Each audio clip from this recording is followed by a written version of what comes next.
What if I told you that the country with the lowest interest rates in the developed world just fired a warning shot to every major economy on the entire planet? Yields in Japan are crashing. The yen is suddenly rising. Inflation is surging. And yet, the bond market is pricing in a slowdown. This combination, it makes no sense at all. It's psychotic, unless something is deeply broken under the surface. Now let me show you what's going on and why Japan might be forecasting a global recession long before the headlines catch up. Now really quick before we get into the heart of this video, YouTube tells me that only 2.3% of my audience are actually subscribed to the channel. If you appreciate deep dives like this, without the fluff and the BS, hit that subscribe button.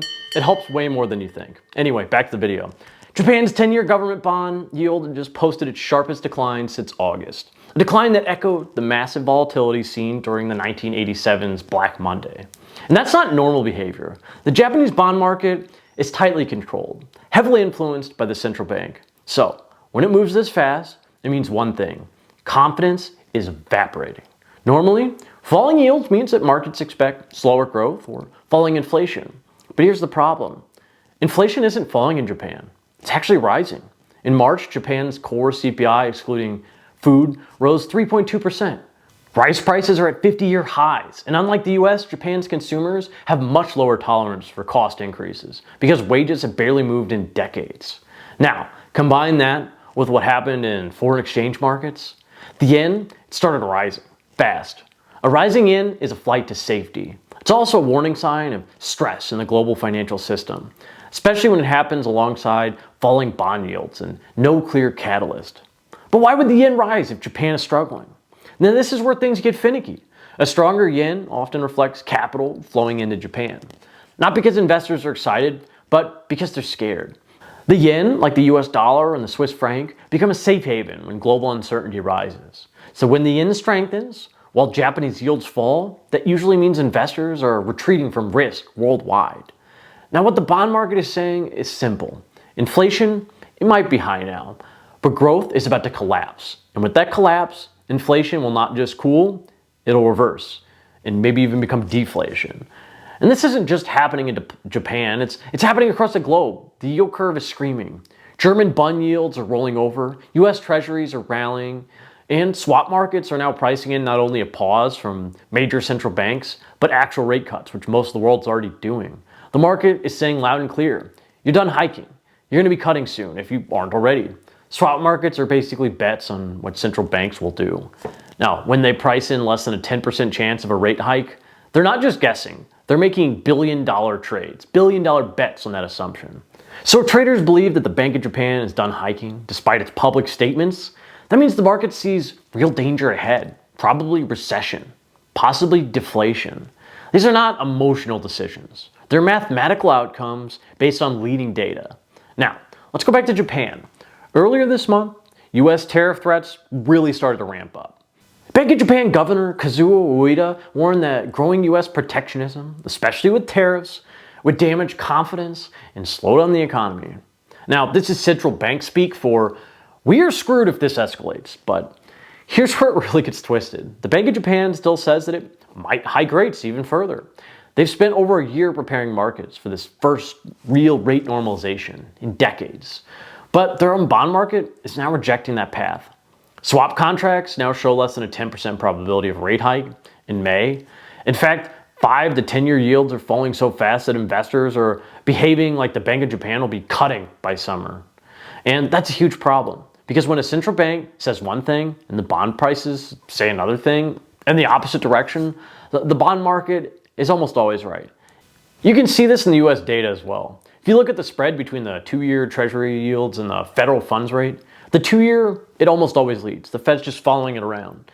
It led the Fed into rate cuts in the late 80s.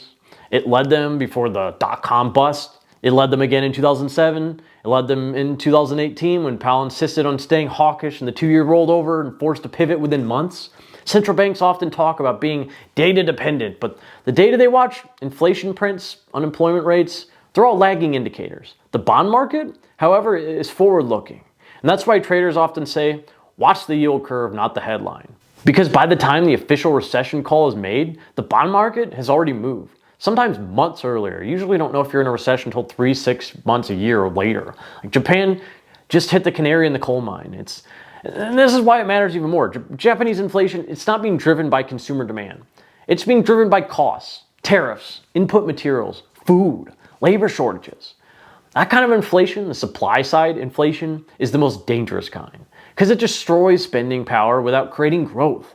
And in Japan's case, that destruction, it's happening really fast.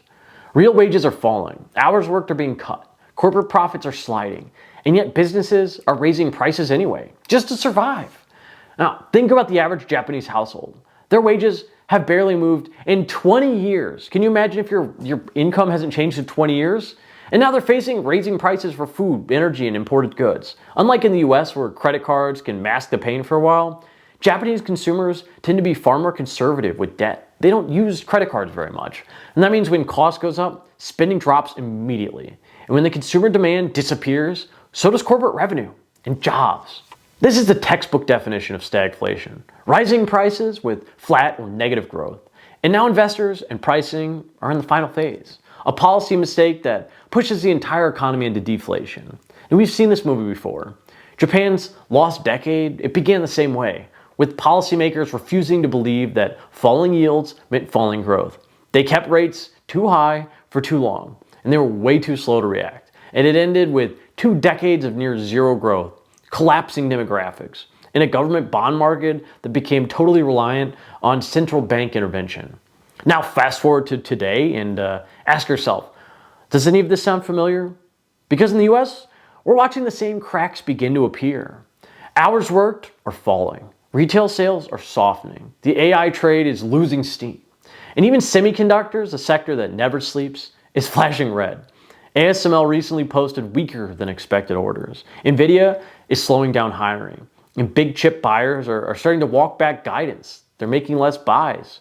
And that's not an AI winter yet, but it's a warning. Semiconductors are among the most cyclical industries in the world. They've peaked before recessions, and right now, they're rolling over.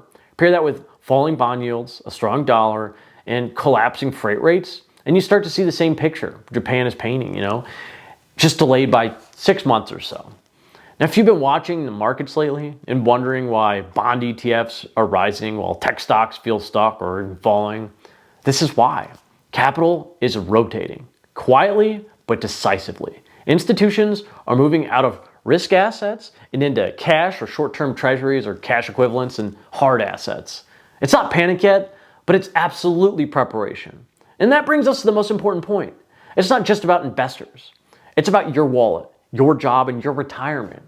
Because when inflation sticks around longer than wages can keep up, purchasing power gets eroded. People cut back, demand contracts, companies cut hours or even jobs.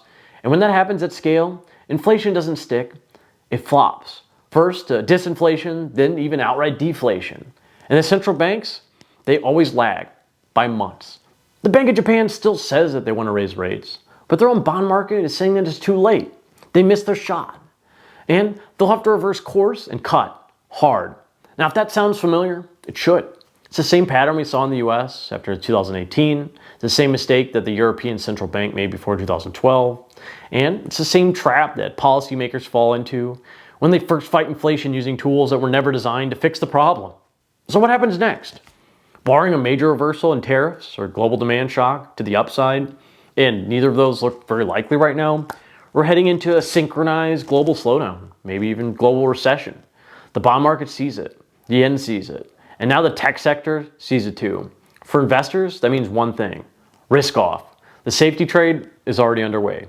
Bonds are catching a bid, the yen's rising, gold is firming and rallying, and even cash, the most boring asset on earth, is looking like a better option than chasing inflated tech multiples, tech bubbles, AI bubble, woo!